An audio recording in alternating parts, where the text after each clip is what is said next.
جامعہ ترمذی میں international number کے مطابق 593 نمبر. سیدنا عبداللہ ابن مسعود رضی اللہ تعالیٰ عنہ کہتے ہیں کہ ایک دفعہ میں آپ صلی اللہ علیہ وسلم کی موجودگی میں نماز پڑھ رہا تھا اور سیدنا ابو بکر اور عمر رضی اللہ تعالی عنہما وعلیہم السلام وہ بھی وہاں پہ موجود تھے. میں نماز کے جب یعنی کہ تشہد میں بیٹھا, میں نے اللہ کی حمد کی, التحیات للہ والصلوات والطیبات, اس کے بعد درود پڑھا اور اس کے بعد میں نے دعا مانگنا شروع کی تو آپ صلی اللہ علیہ وسلم نے ارشاد فرمایا سل تعطا سل تعطا, مانگ تجھے دیا جائے گا, مانگ تجھے دیا جائے گا. یعنی جو درود شریف اور ذکر کے ذریعے متوجہ ہوتا ہے اللہ تعالیٰ اس کی دعا قبول کرتا ہے. اور پھر ابن مسعود ادھر ہی روایت کرتے ہیں, ساتھ ہی جامعہ ترمذی میں دوسری حدیث ہے صحیح سند کے ساتھ کہ ایک شخص آیا, اس نے جو ہے وہ نماز کے دوران حمد و درود کے بغیر ڈائریکٹ اللہ سے مانگنا شروع کر دیا. تو جب وہ فارغ ہوا آپ صلی اللہ علیہ وسلم نے اسے بلا کر کہا کہ سائل تو نے مانگنے میں جلدی کی, تجھے چاہیے کہ جب دعا مانگنے لگے پہلے اللہ کی حمد بیان کر, پھر مجھ پر درود پڑھ اور پھر اللہ کی طرف متوجہ ہو. اور اس حدیث میں آتا ہے کہ ایک اور شخص آیا, یعنی ابن مسعود وہ خود تھے, اور اس نے اللہ کی حمد اور درود کے ذریعے دعا مانگی تو آپ صلی اللہ علیہ وسلم فرمایا سل تعطا سل تعطا, مانگ تجھے دیا جائے گا, مانگ تجھے دیا جائے گا. درود شریف پہ میں الگ سے بھی لیکچر دے چکا ہوں, مسئلہ نمبر 56 کے عنوان سے 2 گھنٹے کی گفتگو ہے. درود شریف کے صحیح فضائل اور صحیح احکام و مسائل بڑی ڈیٹیل کے ساتھ ہر اینگل سے درود شریف کے حوالے سے آپ کو وہ سمجھ لیں کہ انسائکلوپیڈیا ہے وہ لیکچر, مسئلہ نمبر 56 اہل سنت پاک.com پہ. تو دعا کے لیے حمد اور درود شریف ضروری. اس لیے دیکھیں نماز کی انٹلیکچوئل ترتیب ہے, آپ پہلے دعا کرتے ہیں التحیات للہ والصلوات والطیبات, اللہ کی حمد کرتے ہیں, پھر نبی صلی اللہ علیہ وسلم پر سلام عرض کرتے ہیں السلام علیکم ایھا النبی, اس کے بعد آپ درود پڑھتے ہیں اور اینڈ پہ آپ دعا مانگتے ہیں اللہم انی اعوذ بک من عذاب جہنم ومن عذاب القبر ومن فتنة المحیا والممات ومن شر فتنة المسیح الدجال.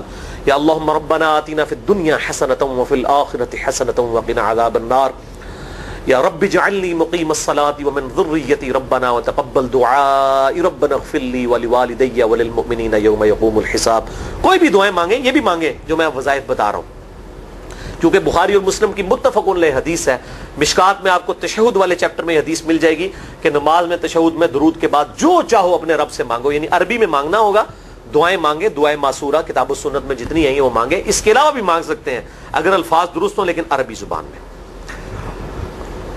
تو یہ پہلا وظیفہ جامعہ ترمذی میں انٹرنیشنل نمبر کے مطابق 3505, مشکات میں 2292 نمبر یہ حدیث ہے.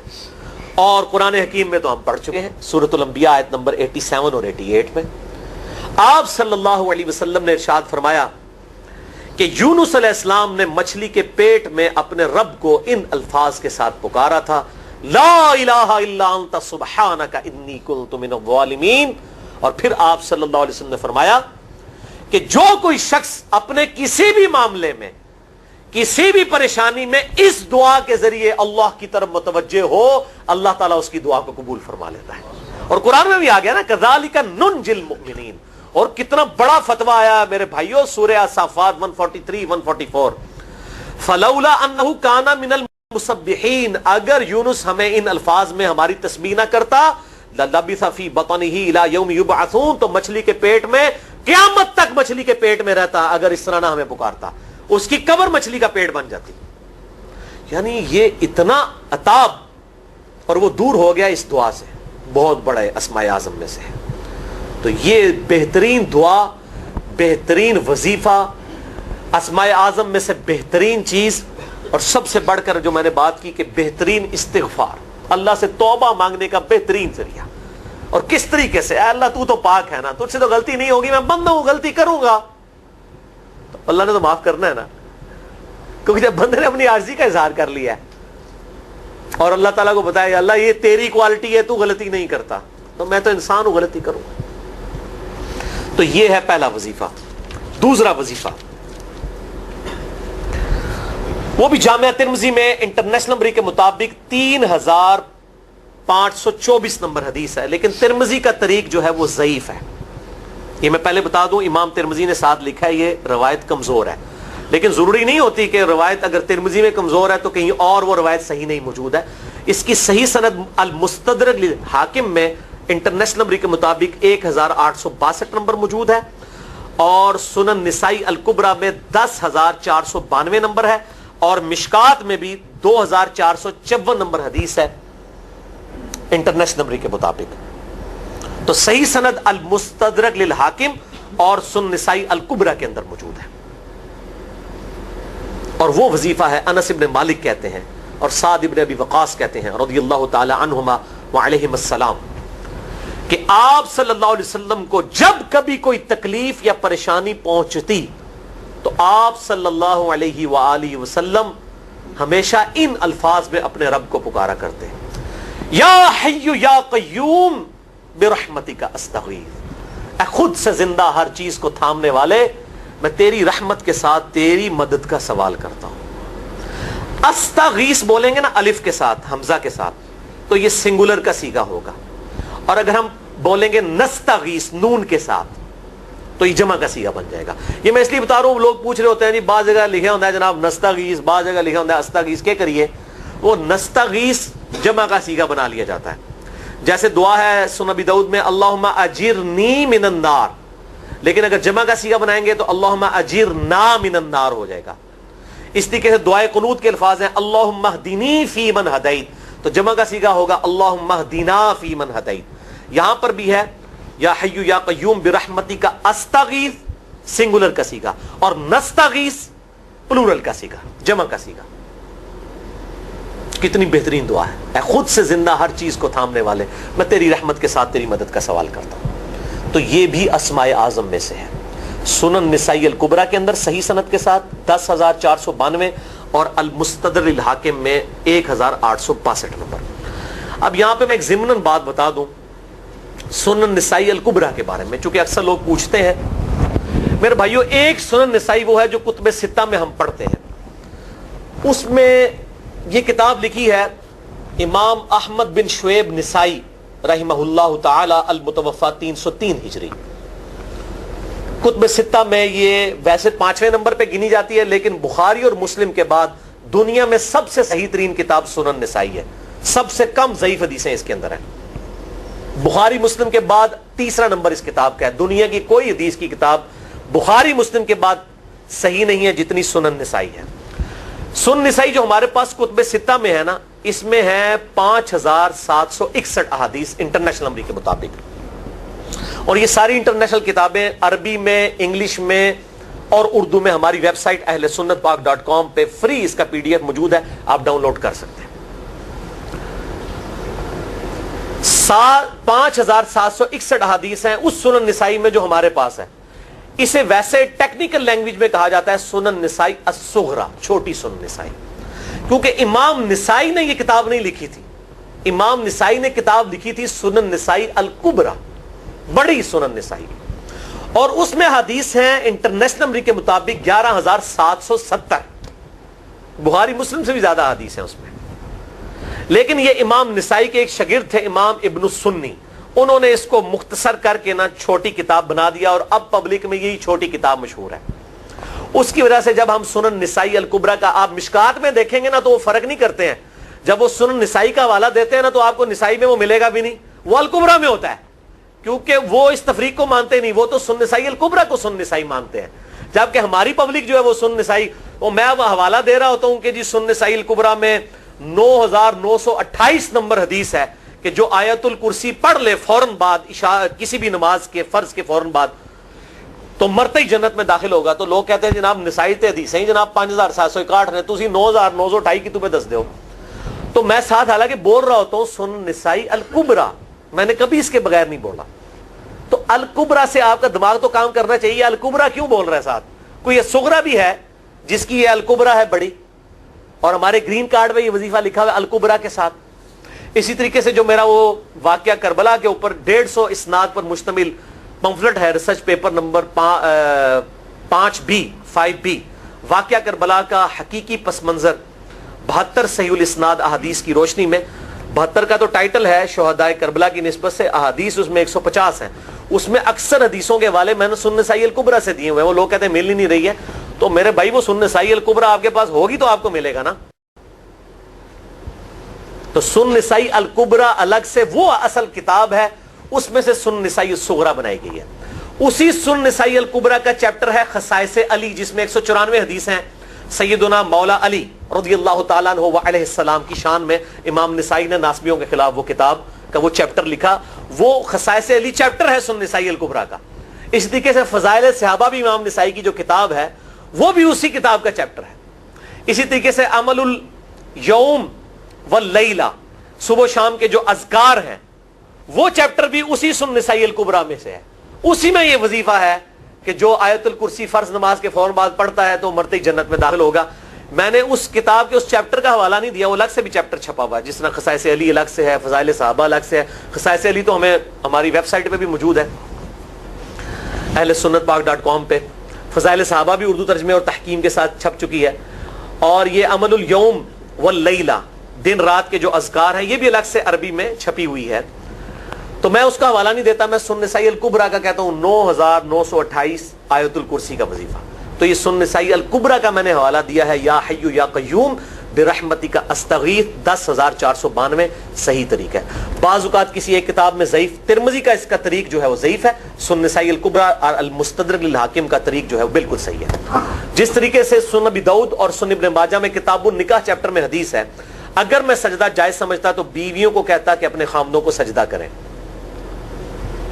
اس حق کے سبب جو اللہ نے ان کو دیا ہے. تو ابو داؤد اور ابن ماجہ کی روایت ضعیف ہے، اس میں شریک القاضی مدلس ہیں اور ان سے روایت کر رہے ہیں، اور مدلس کی ان والی روایت سما کی تصریح کے بغیر ضعیف ہوتی ہے.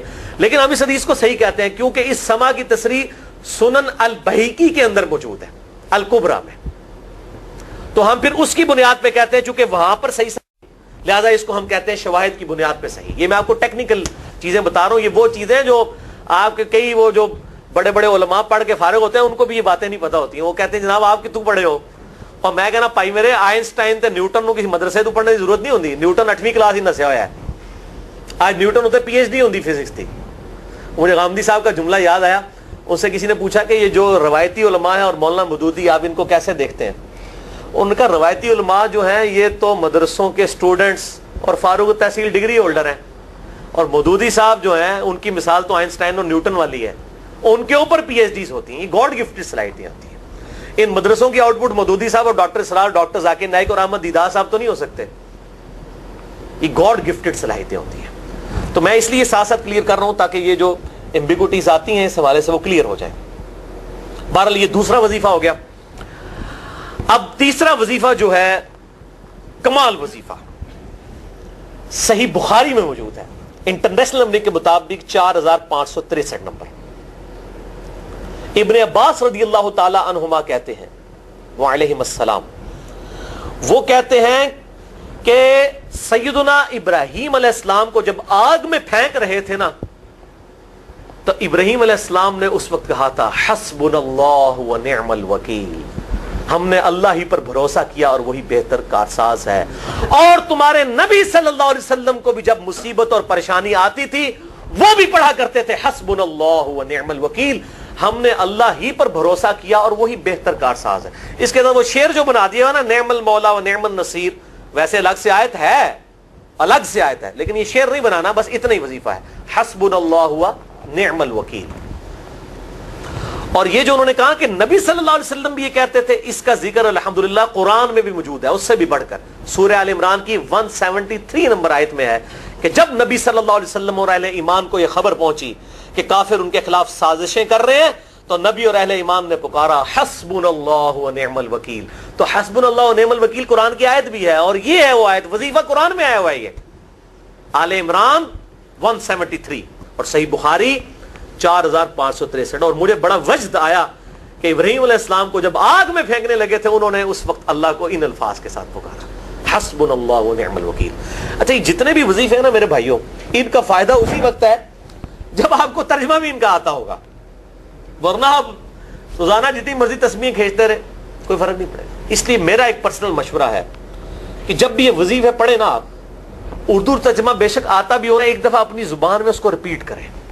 یعنی آپ پڑھیں حسبنا اللہ و نعم الوکیل، میں نے اللہ ہی پر بھروسہ کیا اور وہی بہتر کارساز ہے. آپ دیکھیں یہ صوت القرآن چینل میں جب وہ عربی چل رہی ہوتی ہے، جیسے ہی وہ مراج الدین خان کا ترجمہ شروع ہوتا ہے نا، کیسے کب کبھی تاری ہو جاتی ہے، کیونکہ ہماری زبان میں بات ہو رہی ہوتی ہے نا. ابھی تو نہیں قیام اللیل میں رو رہے ہوتے، ان کی زبان میں بات ہو رہی ہوتی ہے، اپنی زبان کا اثر ہوتا ہے. اسی طریقے سے آپ لا الہ الا انت سبحانک انی کنت من الظالمین، یا حسبنا اللہ ونعم الوکیل، یا حی یا قیوم برحمتک استغیث، جو بھی وظیفے پڑھیں نا، ایک دفعہ ان وظیفوں کو جب آپ الگ سے دعا مانگ رہے ہوں اس وقت اس کو آپ اپنی زبان میں بھی دہرائیں. اور اس کے لیے کوئی تسبیح نہیں کھینچنے کی ضرورت کہ آپ نے اتنے 100 دفعہ پڑھنا ہے. تسبیح تو ویسے ٹھیک ہے، وہ آپ استعمال کر سکتے ہیں، لیکن آپ چلتے پھرتے اٹھتے بیٹھتے ہر وقت جس حالت میں بھی، اور صحیح مسلم میں حدیث ہے کہ یہ جو وظائف ہیں ان کے لیے تو کوئی وضو بھی کیا، غسل بھی پروٹوکول نہیں ہے. ہم عائشہ کہتی ہیں نبی صلی اللہ علیہ وسلم حالت جنابت میں بھی اللہ کو یاد کر لیا کرتے تھے. صحیح مسلم میں حدیث موجود ہے، جنابت والے چیپٹر میں، ہر حال میں اللہ کو یاد کرتے تھے. اور جو قرآن میں بھی دعائیں یا اذکار آئی ہیں نا، جب آپ حالت جنابت میں بھی اس کو کریں گے نا تو اس پہ قرآن کا حکم نہیں لگے گا. تو جامعہ ترمذی اور ابو داؤد میں جو حدیث ہے کہ حضرت علی کہتے ہیں نبی صلی اللہ علیہ وسلم کو حالت جنابت کے علاوہ کوئی اور حالت قرآن پڑھنے سے مانے نہیں ہوتی تھی، تو اس سے مراد قرآن کی تلاوت ہے. اگر قرآن کی دعائیں جیسے ہیں بسم اللہ الرحمن الرحیم، یہ بھی تو قرآن ہے، سبحان اللہ بھی تو قرآن ہے، الحمدللہ بھی تو، یہ اذکار جو ہے نا، جب آپ اذکار کی نیت سے پڑھ رہے ہوں گے پھر یہ قرآن نہیں شمار ہوں گے، ذکر شمار ہوں گے. اور اس کے لیے نہ وضو پروٹوکول ہے اور نہ غسل کا ہونا ضروری ہے، ہر حال میں اللہ کو یاد کریں. تو یونس علیہ السلام نے کتنے یاد کیتا ہے؟ پھر ظلمات، مچھلی کے پیٹ میں، جہاں نہ کوئی اگربتی تھی اور تعفن پھیلا ہوا تھا اور اندھیرا ہی اندھیرا تھا، یہاں پہ وہ جناب کس طرح وہ روشن کرتے ہیں، پھر 1.25 دفعہ پڑھواتے ہیں. میں بتا رہا ہوں آدھا سچ بڑا خطرناک ہوتا ہے. یعنی آیت کریمہ کی اصلیت تو موجود ہے کتاب و سنت میں، لیکن آدھا جو سچ جھوٹ ساتھ ملا لیا نا، اس کی وجہ سے سارا بیڑا غرق کر دیا ہوا. اور بجائے یہ کہ لوگوں کو یہ وظیفہ بتایا جائے کہ اٹھتے بیٹھتے چلتے پھرتے اللہ کو ان الفاظ میں یاد کریں، اس کو انہوں نے کوئی اور ہی رنگ دے دیا ہوا ہے اور اس کو 1.25 دفعہ ختم اور پتہ نہیں کیا کچھ بنا دیا ہوا ہے. تو یہ 3 وظائف تھے بڑے اہم اس حوالے سے، اور میں نے اس کو ضروری سمجھا کہ میں یہ ضرور بتا دوں تاکہ لوگ اس پہ ایجوکیٹ ہوں، ان وظائف کو کریں. اور مسئلہ نمبر 82 میرا الگ سے میرے بھائیوں ریکارڈ ہے. مسئلہ نمبر 82 اسماء اعظم اور دعا کی قبولیت سے متعلق جتنی بھی چیزیں ہیں میں نے اس میں بڑی ڈیٹیل کے ساتھ الحمدللہ کئی اور وظائف بھی بتائے ہیں، لیکن اب وہ اتنے وظائف کوئی جمع کرنے کی ضرورت نہیں ہے. موٹے موٹے 3 وظیفے جو بتا دیے، انہی کو اگر کوئی لے لے اپنی دعاؤں میں، انہی وظائف کو کرے تو اللہ تبارک و تعالی ہر معاملے میں جو ہے وہ انشاءاللہ تعالی کفایت فرمانے والا ہے.